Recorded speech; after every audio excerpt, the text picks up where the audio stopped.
पहले इंसान आसमान में तारों को देखकर सफर किया करते थे और अपनी पोजीशन का एक अंदाजा लगा पाते थे। और आज हम अपनी पोजीशन देखने के लिए तारों का तो नहीं, लेकिन आसमान में घूमने वाली सैटेलाइट्स का इस्तेमाल जरूर करते हैं। मोबाइल फोन्स, गाड़ियां, फ्लाइट नेविगेशन और हत्ता के अब तो पेट्स की लोकेशन ट्रैक करना भी इंतहाई आसान हो चुका है। और इस सब को मुमकिन करने वाली ये छोटी सी चिप है जिसको जीपीएस यानी ग्लोबल पोजीशनिंग सिस्टम कहा जाता है। चाहे रेगिस्तान में हो, समंदर में या फिर किसी जंगल के बीचों बीच, ये छोटा सा टूल हमें हमारी पिन पॉइंट लोकेशन आखिर बताता कैसे है। इतनी इम्पोर्टेंट सर्विस जिसके बगैर आज दुनिया का निज़ाम इधर से उधर हो सकता है, वो भला हमें फ्री में क्यों मिलती है। और गूगल मैप्स जीपीएस के जरिए लाइव ट्रैफिक प्रेडिक्शन कैसे कर पाता है। इन सवालों के जवाब जानने के लिए ज़रूरी है कि पहले हम ये जानें कि जीपीएस काम कैसे करता है। ये तो हम सबको मालूम होगा कि हमारे फ़ोन में जीपीएस रिसीवर होता है। जैसे ही हम अपनी लोकेशन सर्विस ऑन करते हैं तो ये अर्थ को ऑर्बिट करने वाली 24 जीपीएस सैटेलाइट से सिग्नल रिसीव करने लगता है। इस सिग्नल में हमारी लोकेशन नहीं होती, बल्कि इस सिग्नल में सिर्फ टाइम होता है। सैटेलाइट में एक एटॉमिक वॉच होती है जिसको दुनिया की सबसे एक्यूरेट वॉच भी कहा जाता है। सैटेलाइट को अपनी लोकेशन तो मालूम होती है, लेकिन हमारे फोन की नहीं।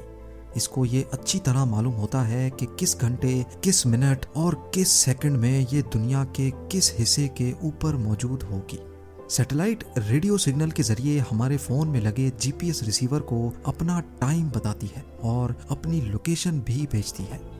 जिस वक्त ये रेडियो सिग्नल जनरेट होता है, उस वक्त सैटेलाइट की एटॉमिक वॉच पे जो भी टाइम होता है, ये सिर्फ वो बताती है। रेडियो सिग्नल लाइट की स्पीड से ट्रेवल करता हमारे फोन में आ पहुंचता है।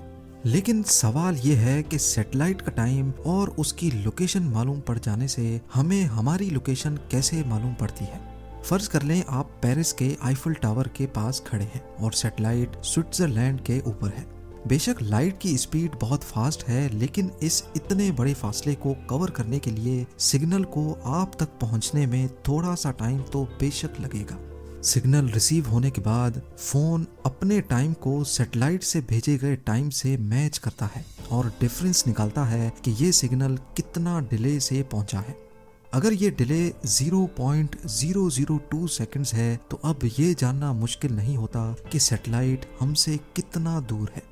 कैसे, ये भी बहुत आसान है। लाइट की स्पीड जो कि 3 लाख किलोमीटर एक सेकंड में कवर करती है, जिसका मतलब ये हुआ कि 0.002 सेकंड में लाइट 600 किलोमीटर ट्रेवल करेगी। तो अब ये कहना गलत नहीं होगा कि सैटेलाइट ने जब सिग्नल भेजा था उस वक्त वो हमसे 600 किलोमीटर दूर थी। हमारा फोन सैटेलाइट की लोकेशन स्विट्जरलैंड से 600 किलोमीटर के रेडियस में एक सर्कल ड्रॉ करता है। इससे फोन को इतना तो मालूम पड़ जाता है कि वो इस सर्कल के किसी न किसी बॉर्डर पे, किसी न किसी कोने पे मौजूद है। पर ये सर्कल तो बहुत बड़ा है। हमारा फोन इस पूरे सर्कल के बॉर्डर पे कहीं ना कहीं मौजूद है, ये जानना हमारे लिए काफी नहीं है। इस लोकेशन को एक्यूरेट बनाने के लिए यही सारा प्रोसेस दूसरी सैटेलाइट के साथ भी किया जाता है, जिसको हम सैटेलाइट बी का नाम देते हैं। लेट्स सपोज सैटेलाइट बी इस वक्त स्पेन के ऊपर है और हमारे फोन ने इस तमाम कैलकुलेशन से ये मालूम किया कि ये सैटेलाइट हमसे 1100 किलोमीटर दूर है। अब हमारे फोन के पास एक नहीं बल्कि 2 सर्कल्स आ गए, एक सैटेलाइट ए का और दूसरा सैटेलाइट बी का। ये दोनों सर्कल्स जहां पर भी एक दूसरे के साथ इंटरसेक्ट करेंगे, हमारा फोन भी वहीं पे मौजूद होगा। इस लोकेशन को अब मजीद पिन पॉइंट एक्यूरेट करने के लिए फोन को कम से कम 4 सैटेलाइट से सिग्नल रिसीव करने पड़ते हैं। जितने ज्यादा सर्कल्स बनते जाएंगे, हमारी लोकेशन भी उतनी ही ज्यादा एक्यूरेट होती जाएगी। इस सारे प्रोसेस में समझने की बात यह है कि लोकेशन सर्विस का सबसे बड़ा ताल्लुक टाइम से है। अगर तो रिसीवर यानी हमारे फोन का टाइम 1 सेकंड भी गलत होगा तो लोकेशन में हजारों किलोमीटर्स का डिफरेंस आ जाएगा। इस मसले से निपटने के लिए जैसे जैसे टेक्नोलॉजी बढ़ती जा रही है, वैसे वैसे जीपीएस चिप्स भी जदीद होती जा रही हैं। आजकल कई जीपीएस डिवाइसेस में बिल्ट इन बैटरीज दी जा रही हैं और उनके अंदर अपनी क्लॉक मौजूद होती है। मोबाइल ऑपरेटर्स और इंटरनेट की मदद से ऑटोमेटिक टाइम को अपडेट भी किया जाता है। अब सवाल उठता है कि आजकल तो कोई फ्री में किसी को मशवरा भी नहीं देता, तो आखिर फिर इतनी बड़ी फैसिलिटी फ्री कैसे है? क्या इस सर्विस के जरिए पूरी दुनिया पर नज़र तो नहीं रखी जा रही? पूरी दुनिया का GPS system US department of defence control करता है। ये सैटेलाइट्स सिर्फ वन वे सिग्नल भेज सकती हैं और इनको तो ये भी मालूम नहीं होता कि इनको किस वक्त कौन कहां से यूज कर रहा है। तो इस बात का तो सवाल ही पैदा नहीं होता कि फ्री सर्विस देकर हम पर नजर रखी जा रही हो।